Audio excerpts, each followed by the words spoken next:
अब ये कह रहे हैं कि हमें दोबारा सीएम बनाओ, तब हम वो बिल माफ करेंगे। इन्होंने कहा था 200 यूनिट फ्री करेंगे, फिर पैसे लेने लग गए थे। मैंने सुना बिल आ रहे हैं, पानी के ही बिल आ रहे हैं। और अब 4-5 दिन से पानी नहीं आ रहा। कल वो आए थे 6 रेवड़ी का वो प्रचार करने, पिछले इलेक्शन में प्रचार कर रहे थे केजरीवाल जी कूड़े के पहाड़ हटाए जाएंगे दिल्ली से। क्या एक भी पहाड़ हट गया? एक भी वादा पूरा नहीं हुआ। मैं करण शाह, आप देख रहे हैं न्यूज़। हम इस वक्त मौजूद हैं कि सराय पीपरथला, जो कि आदर्श नगर विधानसभा क्षेत्र में आता है। हम बीजेपी कार्यकर्ता से मिलेंगे और उनसे जानेंगे कि उसने अपने कार्य क्षेत्र में कितना कुछ काम करा। हम बहुत बड़े बड़े हैं, काम भी बहुत, उसी हिसाब से काम भी बहुत बड़े बड़े हैं। उन्होंने अपने क्षेत्र में बहुत बड़े बड़े काम करे हैं और आने वाले 2025 के विधानसभा के चुनाव में उनकी रणनीति क्या रहेगी, उनकी पार्टी के प्रति क्या रणनीति रहेगी, क्या कुछ करना चाहते हैं आगे, क्या सरकार यही रहेगी, ये तो वही बताएंगे। और उनके बारे में भी जानेंगे, उनके जीवन के बारे में भी जानेंगे और उनसे बातचीत करेंगे कि उन्होंने अपने पार्टी के लिए क्या योगदान दिया है अभी तक। नमस्कार सर। नमस्कार जी। क्या नाम है आपका? जगमोहन। सर, अब ये बताइए कि दिल्ली का हाल तो आप जान ही रहे हैं। दिल्ली सरकार ने, जो केजरीवाल सरकार है, उन्होंने बहुत सारे वादे किए थे। बिजली फ्री, पानी फ्री, स्वास्थ्य के क्षेत्र में काम करेंगे, शिक्षा के क्षेत्र में काम करेंगे, मोहल्ला क्लिनिक और हर नली, हर गली चौराहे का कूड़ा कचरा साफ करेंगे। एमसीडी दे दो, नगर निगम दे दो। हम हर नालियां सुधारेंगे, सीवर डलवाएंगे हर झुग्गी वासियों के क्षेत्र में, और महिलाओं के लिए बस सुविधा भी फ्री करवाएंगे। बहुत सारे वादे किए थे। क्या एक एक करके आप हमें बताएंगे और हमारे दर्शकों को बताएंगे क्या वादे पूरे हुए, वास्तव में नहीं हुए? एक भी वादा पूरा नहीं हुआ। पिछले इलेक्शन में प्रचार कर रहे थे केजरीवाल जी कूड़े के पहाड़ हटाए जाएंगे दिल्ली से। क्या एक भी पहाड़ हट गया? बाईपास जहांगीरपुरी आप चले जाओ, वहां से कूड़े का पहाड़ अभी तक ऐसा कैसा रखा, हटा नहीं है वो। और अगले इलेक्शन आ गए, सड़कें टूटी हुई हैं, बाहर ट्रैफिक जाम रहता है, बरसात में पानी भर जाता है। यहाँ पे नाली और सीवर का जाम का दिक्कत है, पानी भरा रहता है यहाँ पे। सुबह आके देखो आप। और अब 4-5 दिन से पानी नहीं आ रहा। कल वो आए थे 6 रेवड़ी का वो प्रचार करने, केजरीवाल के आदमी, नाम बताएंगे? केजरीवाल के कार्यकर्ता थे। 6 रेवड़ी के ऊपर प्रचार कर रहे थे। कह रहे 20,000 लीटर हम पानी दे रहे हैं, पानी तो आ ही नहीं रहा, एक हफ्ता हो गया। अभी मैंने नल के पड़ोसी से पानी भरा है, मैंने नहाने के लिए भी पानी नहीं है, लैट्रिन करने के लिए भी पानी नहीं है। तो वो कहाँ से बातें पूरे हुए? बुजुर्गों को कह रहे थे हम फ्री बस सेवा वो घुमा रहे हैं, यहाँ पे एक भी बुजुर्ग को यहाँ पे घुमाया नहीं गया। तीर्थ यात्रा की भी बात, यात्रा पर कहीं लेके नहीं जाया गया। फार्म भर दिए पर वो कैंसिल कर दिए। मेरे खुद के माता पिता का नाम लिख के ले गए थे, वो कैंसिल कर दिए, लेके ही नहीं गए। सारे झूठे वादे हैं। बिजली का क्या स्थिति है आपके क्षेत्र में? बिजली तो अभी मैंने पहले इन्होंने कहा था 200 यूनिट फ्री करेंगे, फिर पैसे लेने लग गए थे। मैंने सुना बिल आ रहे हैं, पानी के ही बिल आ रहे हैं। 70,000 तो पानी के बिल आ रहे हैं। अच्छा, 70,000? हाँ जी, 17,000, किसी के 70,000, ऐसे जो सुनने में आ रहा है। अब ये कह रहे हैं कि हमें दोबारा सीएम बनाओ, तब हम वो बिल माफ करेंगे। अच्छा। अभी क्यों नहीं कर रहे आप? अच्छा। और आप शराब घोटाले में जेल के अंदर क्यों गए? आपने घोटाला क्यों करा? तिहाड़ जेल में रह के आए हो ना, बेल पे बाहर हो। अपनी जगह जब बीजेपी ने दबाव डाला, तब अपनी जगह अपने आतिशी को मुख्यमंत्री बनाया। उनका तो ये भी कहना है कि बीजेपी के पास कोई प्रूफ नहीं था, जिसकी वजह से मुझे जेल से रिहा करा गया। प्रूफ के ही वो तिहाड़ जेल पहुंच गए। कुछ ना कुछ प्रूफ तो होगा। ऐसे कैसे बंदा उसको पकड़ के तिहाड़ जेल में डाल देगा? ईडी ने जांच की है, तो सारे मंत्री केजरीवाल के जेल में हैं, सारे बिल पे बाहर हैं क्योंकि इलेक्शन आ गए। उनका तो ये कहना है कि बीजेपी सरकार हमसे डर गई है, मोदी सरकार हमसे डर गई, जिसकी वजह से हमारे नेताओं को बिना कोई आरोप के जेल में उठा के डाल रही है। यानी कि भाजपा सरकार हमसे डर गई है, ऐसा उनका कहना है। तो बिना सबूत के कोई जांच करी है ईडी ने, जब तो उसमें जेल में डाला है। बिना सबूत के कोई तो कैसे जेल में डाल देगा? आप सब सबूत मांगोगे ना, आप उसको जेल में डालोगे तो। अब पटपटगंज से मनीष सिसोदिया ने अपनी सीट बदल दी। कहाँ चले गए? जंगपुरा चले गए। क्यों गए? क्योंकि उन्हें डर है हारने का, कि मैं यहाँ से हार ना जाऊं। कई मंत्रियों की सीट बदल दी गई, दूसरी जगह से लड़ रहे हैं। क्या भाजपा की नहीं बदली गई? भाजपा की अभी तो लिस्ट ही नहीं आई है। तो लिस्ट तो उनकी भी नहीं आई है। आज कांग्रेस की लिस्ट आ गई, और कांग्रेस की लिस्ट तो कल ही आ गई थी। कांग्रेस कल आ गई थी। कांग्रेस, हाँ, कांग्रेस की आ गई। आप पार्टी गई, आम आदमी की पार्टी कहाँ आई है? आ गई। आ गई। यहाँ से ये बोर्ड लग रहा है ना, मुकेश गोयल को कुमार गोयल टिकट मिली है। पवन कुमार शर्मा को क्यों नहीं मिले? क्योंकि वो 10 सालों से यहीं से विधायक है। 10 साल में कोई काम नहीं किया, इसलिए टिकट काट दी उसकी। अच्छा। यहाँ पे बंदा आके झाका तक नहीं। सुबह आप आके देखो, नाली जाम रहती है, नाली का पानी बाहर जाम क्या एमसीडी कर्मचारी आते नहीं है क्या साफ सफाई करने? आते हैं, पर नाली का कूड़ा नहीं निकालते। झाड़ू लगाई, कूड़ा उठाया वो और ले गए।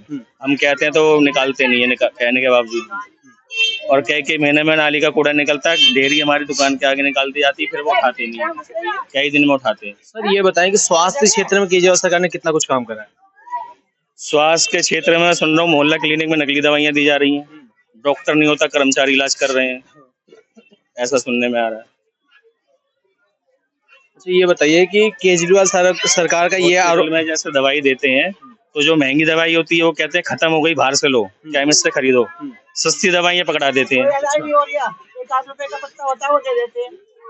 2-2 घंटे लाइन में लगो तो सस्ती दवाइयाँ पकड़ा देते हैं, और वो जो महंगी दवाई होती है, बड़ी दवाई होती है, वो कहते हैं खत्म हो गई जी, बाहर से लो, ऐसे बोल देते हैं। मेरे खुद के साथ ऐसा हुआ। मेरी मम्मी बीमार रहती है, इसकी दवाई लेने जाता हूँ मैं, कहते हैं महंगी दवाई बाहर से खरीदो। क्यों खरीदे भाई? केजरीवाल सरकार का ये आरोप लग रहा है, ये आरोप लगाया जा रहा है केंद्र सरकार पर कि बीजेपी यानी कि मोदी सरकार और एलजी मिलकर हमें काम नहीं करने दे रहे दिल्ली में। ये सब सच्चाई है? काम ना करने के बहाने हैं। कोई भी अगर आपका काम नहीं होता है तो कह दो जी एलजी नहीं करने दे रहा, मोदी जी नहीं करने दे रहे। अब सब मोदी जी को गाली दे रहे हैं कि मोदी तो बाहर घूमने में लगा हुआ है, काम नहीं कर रहा। उन्हें पता नहीं कि मोदी क्या क्या काम कर रहे हैं। धारा 370 हटवा दी, राम मंदिर बनवा दिया। इस पे भी आएंगे, हम इस पे भी आएंगे। थोड़ा सा इसकी बताइए कि इसमें कितनी सच्चाई है? ये मोदी जी काम ना करने के बहाने और कुछ नहीं है। 3 दिन से पानी नहीं आ रहा। अब बसें मोदी जी ने दी है दिल्ली में, और केजरीवाल अपनी फोटो लगा रखी है बस पे, लगी हुई देखी होगी आपने, केजरीवाल की फोटो लगी हुई है। सरकारी वाहनों पे केजरीवाल की फोटो क्यों लगी हुई है? आज से पहले तो किसी नेता की फोटो नहीं लगी। कूड़े की गाड़ी आती है, उस पे केजरीवाल की फोटो लगी है। सीवर सफाई करने की मशीन आती है, उस पे केजरीवाल की फोटो है। उसकी प्राइवेट प्रॉपर्टी है क्या केजरीवाल की? ये मैं जानना चाहता हूँ केजरीवाल से। बाप की गाड़ियां हैं क्या? शीश महल में लाखों करोड़ रुपए खर्च कर दिए उसने। शीश महल घोटाला हुआ, शराब घोटाला हुआ। जनता सब देख रही है। इस बार उनको डर है कि हम हार जाएंगे, इसलिए कई नेताओं की इन्होंने अपनी सीटें बदल दी। अच्छा ये बताइए, आप कह रहे हैं कि केजरीवाल सरकार ने वादे नहीं पूरे करे, ठीक है, वादे नहीं पूरे करे। इन्होंने अभी और 5 ऐलान करे हैं अभी फिलहाल। आपने अगर प्रेस कॉन्फ्रेंस उनकी देखी होगी कि जिस गरीब के घर की किसी बेटी की शादी होगी तो हम 1 लाख रुपए देंगे अगर हमारी सरकार 2025 में विधानसभा में जीतती है, तो सरकार हमारी बनती है तो। और साल में 2 बार ड्राइवर, जो ऑटो ड्राइवर है, उनको 2500 रुपए देंगे साल में 2 बार। तो क्या ये पूरा नहीं हुआ है? ऑटो ड्राइवर नाराज हैं, और इस बार अभी फिलहाल शायद कल या परसों कॉन्फ्रेंस में इन्होंने जो वीडियो आ रही है उस पे बेस पे कह रहा हूँ। और अभी ये वादा कर रहे हैं कि जी 1000 रुपए हर महीने खाते में आएंगे महिलाओं के। ये पिछले इलेक्शन में भी इन्होंने वादा किया था कि हम लोकसभा के इलेक्शन के बाद हम 1000 रुपए महिलाओं के खाते में डालेंगे, पर वो अभी तक आए नहीं है। अभी फिर वही वादा कर रहे हैं कि हम इस इलेक्शन के बाद डालेंगे जी 1000 रुपए महिलाओं के खाते में। अभी पिछले इलेक्शन में कांग्रेस ने वादा करा था 8500 रुपए कांग्रेस देंगे, पर अभी तक किसी महिला को 8500 रुपए महीना कांग्रेस ने नहीं दिया। तो ये बताएं सर कि दिल्ली में कानून व्यवस्था या प्रशासन कैसे काम कर रहा है? क्योंकि आप देखिए, आप भी न्यूज देखते होंगे, इस टाइम पे आए दिन हर 2 दिन में कहीं मर्डर हो रहे हैं, कहीं हमारी माता बहनों के साथ रेप की घटनाएं देखी जा रही है। तो इस पे क्या कहना चाहेंगे? कानून व्यवस्था कैसी है दिल्ली की? सफाई की भी कोई व्यवस्था नहीं है। अभी आपसे बात करेंगे। कानून व्यवस्था एकदम खराब है। केजरीवाल के खोले हुए ठेके कई बाहर मेन रोड पे आप देख सकते हैं।